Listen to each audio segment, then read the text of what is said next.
I don't think her friends are doing them any favours by making a statement like that, by saying that they single-handedly have made a difference to the royal family. And I want to say I like Meghan and Harry very much, and I do think they brought a breath of fresh air.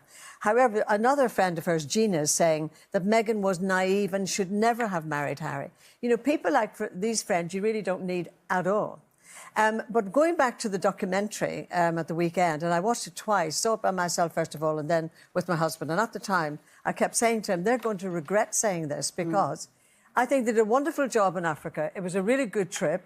Then they took the shine off it for me completely by announcing they were going to go for the press. They were going to sue the press. They could have waited till they got home if they wanted to do that. So I just thought bad timing. And I'm going to use this word timing all the time, because and I have great empathy for Meghan having had her baby, and Stacey, you talk about being tired and up all night with the baby. I've got empathy with that, and great empathy for the public job that they have to do. But I don't think a documentary is the right place to talk about that. Where is the right place, though? Well, no, but hang on a second. It's against the background of having met a lot of underprivileged people in Africa, and then all of a sudden, Meghan's talking about the strain and the stress, and people are saying, in accusation, you've got, you've got nannies, you've got support, you've got a rich life, and we all know about having babies and being, not you, Dan, sorry, and being up through the night. But you know what I'm saying? We all know about that, and I have great empathy for Harry, having lost his mum for obvious reasons, but I just feel that if he could get better counselling and a better sort of understanding from different people than spreading it to the world through documentaries. I think strongly about that, actually. I'm always blown away by people thinking that if you have privilege and a life that is a very privileged one, that you don't necessarily have the same emotions as everyone else. I look at them as new parents, and I think that who's to say that they're not struggling mentally? Well, I understand it. But I also think that for so long, it has been the will of us to say, get a stiff upper lip, put on your brave face and wipe it under the carpet. And I think for so long that has damaged us as a society. I think that actually people moving out, breaking away from that and saying, do you know what, I'm not going to have a stiff upper lip, I'm going to be entirely honest about the way... I'm talking about where they release that. I'm talking about timing and where. They don't always have a choice. I think that if they were away on a trip in Africa and the press decided, well, if they're going to take us to court, let's let everybody know about it, they don't always have the power to say as and when things release and when they break. Well, I love this idea of the stiff upper lip, because I think what we're talking about is resilience, that, my generation and Gloria, we do think if you've got something bad going on, you don't necessarily want to share it with the world, or if you've got problems, you tend to share them with the closest people to you. So when I saw that thing with Harry, I was gobsmacked. And I'm gobsmacked now that they think that they are modernising the monarchy, because I think the monarchy isn't something that necessarily needs to be modernised, like updating your washing machine or the latest app on your phone. The bottom line about the monarchy is it has this very mysterious job of holding the country together in times of crisis, of balancing Parliament and all the different prime ministers, and God knows what's going on at the moment. They don't think they're modernising the royal family. People have said that about them. They're not going around going, look at us. Well, it seems to be people from their camp, and they do seem to be surrounded by a lot of PR people who are very good at putting their point of view.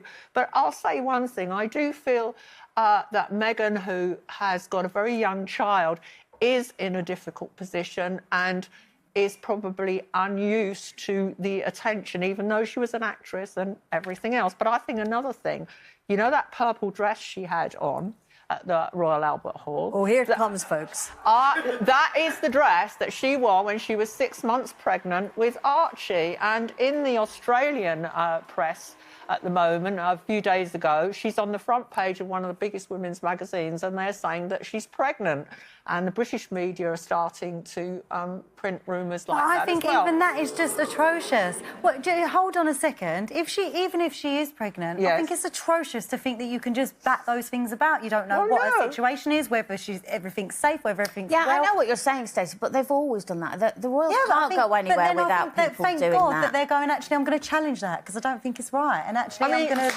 So, Stacey, you think that the British public should support the monarchy and the monarchy are allowed to more or less do what they like? Because that's what you're saying. No, that's not what I'm saying. What I'm saying is, actually, I think that the stiff upper lip hasn't worked for a very long time. I think that male suicide is a problem. I think mental health is a huge problem in our society, and that stiff upper lip hasn't got us anywhere. I think it's a big jump from Meghan saying she's finding it hard to cope to suicide, and I don't think you necessarily... I don't think it is a big jump. I think it can quickly go from I'm struggling a bit here to I'm not getting the right help and I'm not speaking to the right people. With all the will in the world, there are plenty of young women in this country who are bringing, women on low incomes with small babies who are probably in very difficult circumstances, and they look at this woman who wears designer clothes and really has a lot of help and support, and they're thinking, well, your troubles are not my troubles. That's totally unfair. I had a child at 19 with absolutely no support and no money and nothing, couldn't afford anything for my child. I had to get milk vouchers, the lot.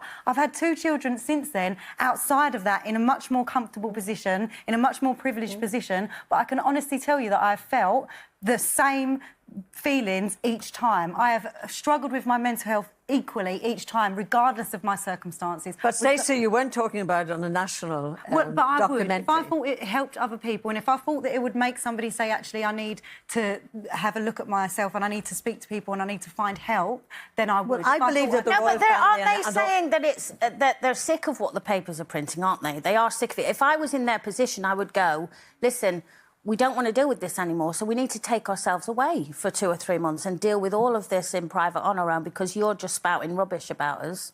But what I'm saying is if they're going to go out there and they're going to talk to the press like they did in that documentary, we know what the press are like. They're going to... reply. Could I just give you a talking about them for a really long time, and I think they were just having their right of reply and just being open. But they know what the press are like. Scenario, though, take it away from Meghan for a second. When Harry talked about the rift, between... he was asked about the rift between him and William. I listened very carefully. What he said was, well, we don't see each other as much as we used to. We're on different paths because we've got children and we're busy and we're doing different things. I would love to see my brother more often. All families go on a different path. Children, schools, different things to do. And now the papers, of course, to go back on Colin's point, have absolutely escalated that and exaggerated it so that William is saying this is wrong. But that comes back to what you were saying earlier and what Colleen was saying. Once you engage with the press and start even giving out that kind of nugget of information, it is going to get picked over. If you give them nothing, they're going to make it up anyway. You know this, Janet. If you give them absolutely we won't believe it. Well, I'm a member of the press, so I can't sit here. I'm a former newspaper editor and national newspaper columnist, and I'm not going to allow the British press to be just slagged off. Oh, sorry, I shouldn't have said that in daytime television, but slandered. You know that if they say absolutely nothing, they will write a story anyway, whether it's what she wears, what she looks like. But by the way, Prince Charles and Camilla, they're not giving out statements every day about how they feel when they get up in the morning and whether they're doing mindfulness and everything else. I mean, they're just getting on with it. But maybe that was right for when they were in power. But do you think that talking about it is actually solving it? It's your future king. I mean, what do you all want for lunch? Because I can just nip out for a sandwich. Told you it was going to take all day.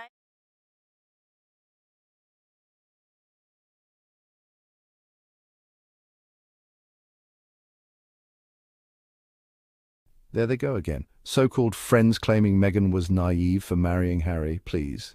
Meghan didn't walk into royalty blind, she walked in brave. And this idea that they shouldn't speak out while doing good in Africa, that's classic silencing. Harry and Meghan have every right to speak their truth, because healing, parenting and mental health don't pause just because you have privilege.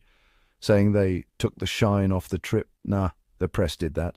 They dropped bombs on them and now folks are mad they defended themselves. Let's be real. Harry and Meghan are modernising the monarchy and some people just can't handle it.